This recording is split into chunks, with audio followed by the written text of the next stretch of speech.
ሰብልን በኩታ ገጠም መዝራት የተባይ ክትትልና የአረም ቁጥጥር ስራን በተመሳሳይ ወቅት ለማካሄድ ይመቻል ሲሉ አርሶ አደሮች እንዲህ ይገልጻሉ። ደረሰ መለሰ ለምጭም ቀበሌ ነው የምኖር።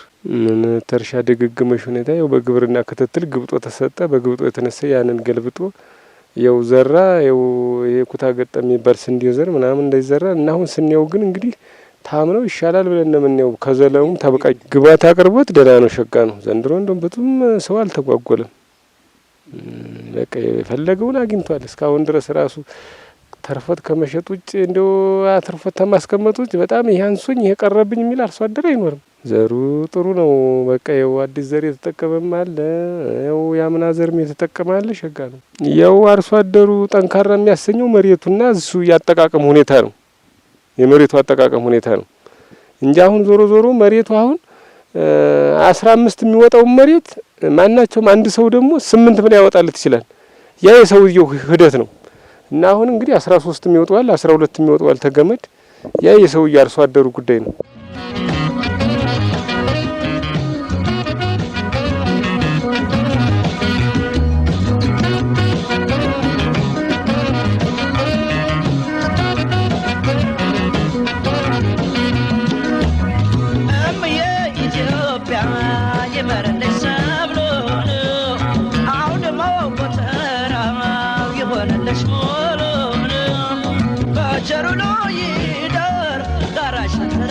ስሜ ሙሉቀሙን ይባላለሁ።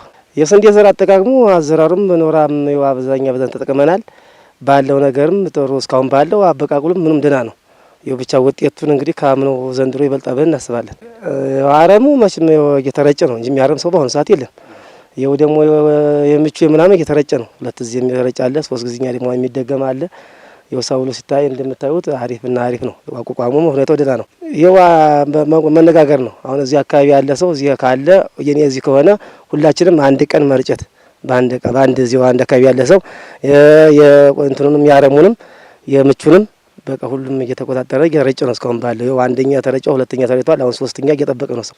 ይው እንግዲህ ባካምነው አንጻር ዘንድሮ ትንሽ አበቃቅሉም ውጤቱም ደህና ነው ብሎ የሚገምት ሰው አርሶ አደሩ ስንዴውም ደህና ነው። እንግዲህ ገና ሲታይ ነው እንግዲህ ቢያንስ ከአንድ ገመድ 10 15 እናገኛለን ብለን እናስባለን እንግዲህ ባለ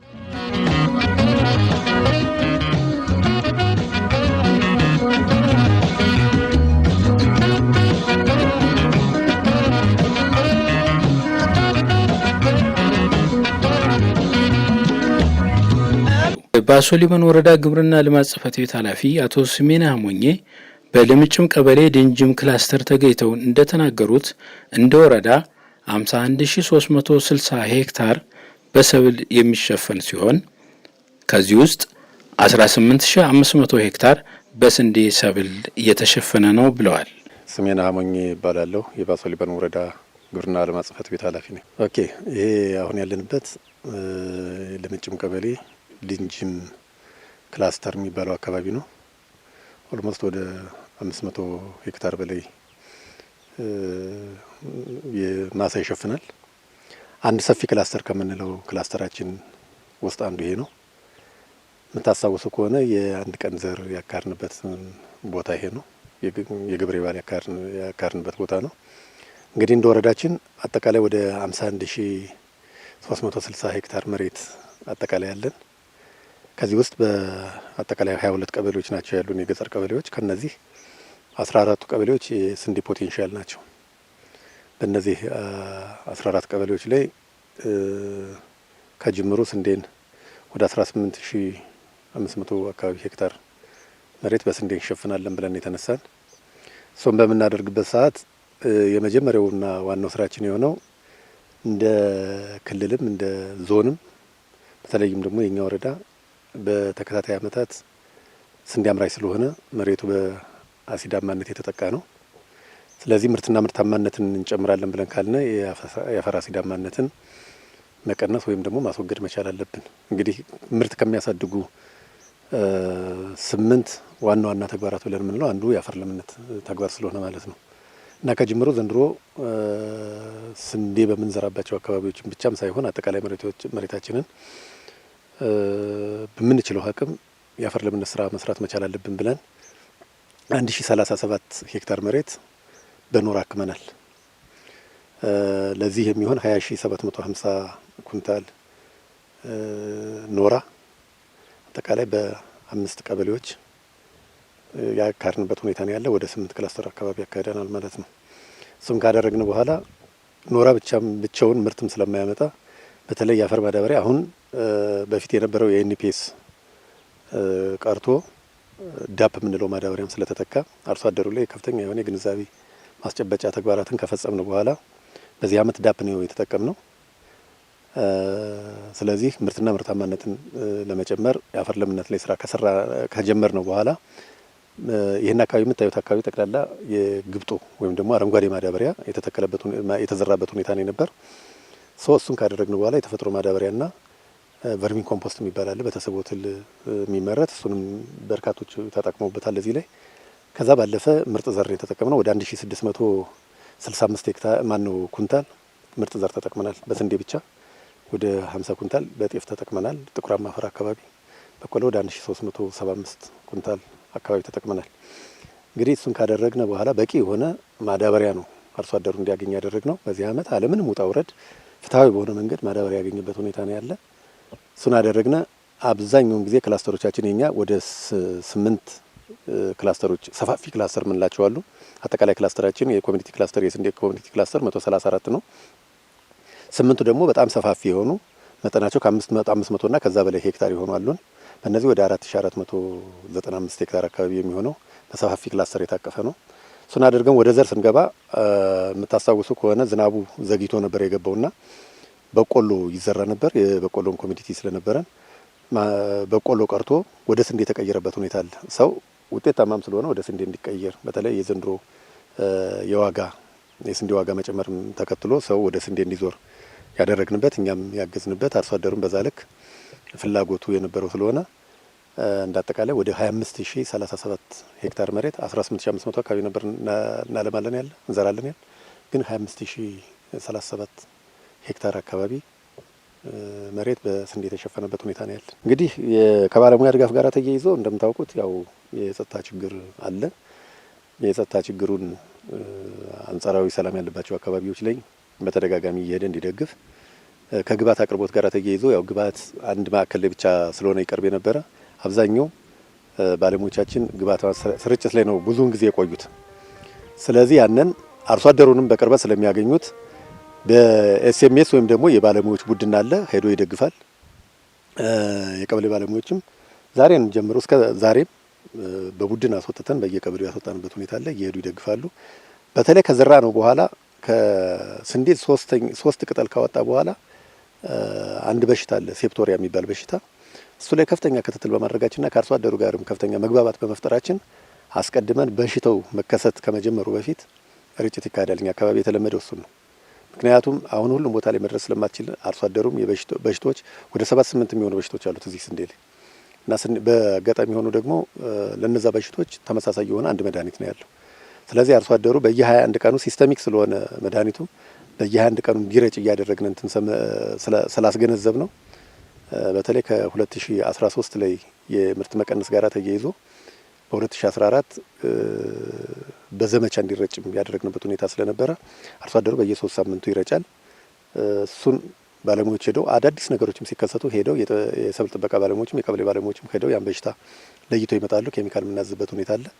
ከአረም ከበሽታ ከምንም የሚያው የምታዩት ስንዴ ነው። በዚህ አመት አረም የለም፣ በሽታ የለም፣ ምንም የተከሰተ ነገር የለም። አሁን ጥሩ ቁመና ላይ ያለበት ሁኔታ ነው ያለው። እንግዲህ የግብርና ስራ ሳይክሊክ ነው፣ አያቋርጥም። አመቱ ሙሉ ነው የሚሰራው።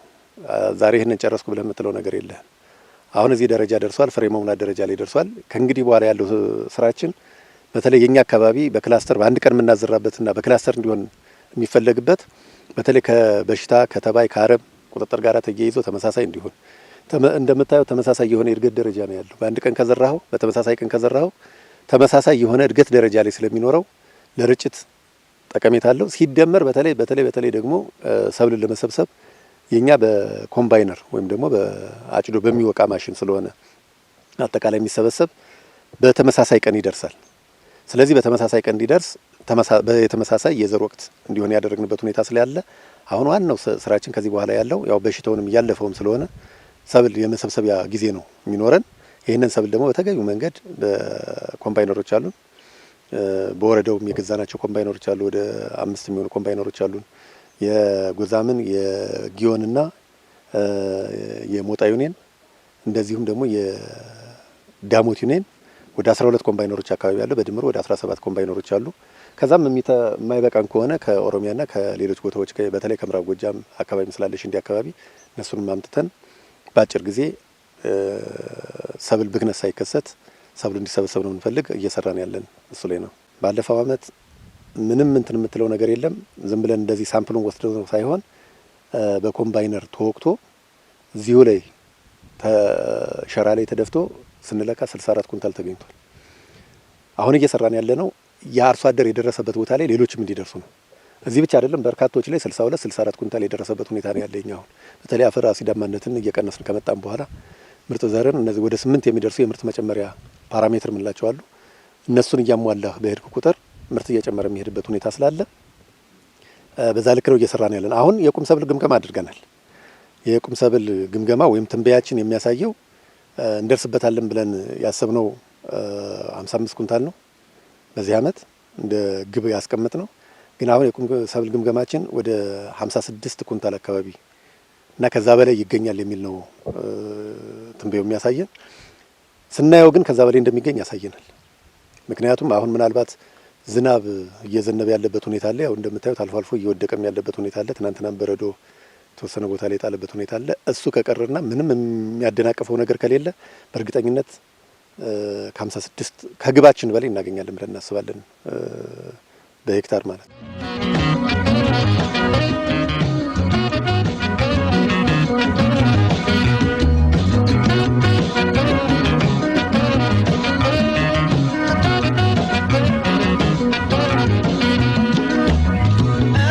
የባሶ ሊበን ወረዳ ምክትል አስተዳዳሪ አቶ ሙሉ ሀብት አዳም አርሶ አደሩ በክላስተር ተደራጅቶ በክላስተር እንዲያመርት የግንዛቤ ስራ ሲሰራ መቆየቱን ተናግረዋል። የተደረገው ድጋፍ እንግዲህ አርሶ አደሩ ከጅምሩ በክላስተር ተደራጅቶ በክላስተር አርሶ በክላስተር እንዲያለማ እና የተለያዩ ግብዓቶችንም በክላስተር እንዲጠቀም ተባይ እንኳን ቢከሰት በክላስተር እንዲከላከል ግንዛቤ ሲፈጠርለት ነው የቆየው።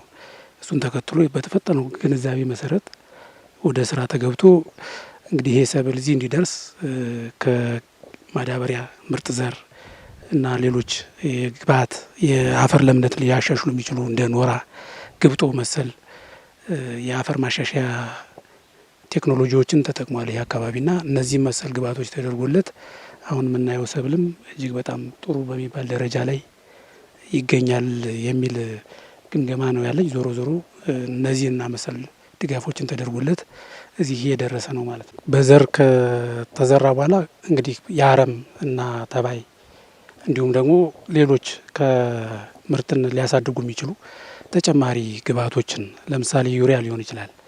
እሱ በአግባቡ አድሬስ እንዲደረግ ክላስተሩ እጅግ በጣም ጠቃሚ ነው የነበረው። በዛ መንገድም ባለሙያው እዚህ ድረስ እየመጣ የተለያዩ ድጋፎችን ሲያደርግላቸው የቆየ መሆኑን የሚያሳይ ነገር ያለው። አሁንም ስናየው ሰብሉ አረም እና ሌሎች ችግሮች ያጋጠሙት አይደለም፣ በጥሩ ቁመና ላይ ነው የሚገኘው። እንግዲህ ወደ መጨረሻው የደረሰ ነው ያለው ወደ መዘርዘሩና የሚጠበቀው የምርት መጠን እንዲገኝ በርካታ ድጋፎች ሲደረጉን የነበረው የዛን ውጤት አሁን እያየን ነው የሚል ሀሳብ አለኝ። ቀጣይ ምርቱ ተሰብስቦ ወደ ጎተራ እንዲገባ በክላስተር የመዝራት አንዱ ጥቅም ለመሰብሰብም እንዲመች ነው። ይህ አካባቢ በክላስተር በአንድ ቀን የተዘራ አካባቢ ነው። ስለዚህ አንድ ሰሞን አንድ ወቅት የሚደርስ ከመሆኑ ጋር ተያይዞ ኮምባይነርን በመጠቀም በአንድ ጊዜ መሰብሰብ ይቻላል። የምርት ብክነት እና ላላስፈላጊ ወጪ እንዳይዳረግ አርሶ አደሩም ያግዛል።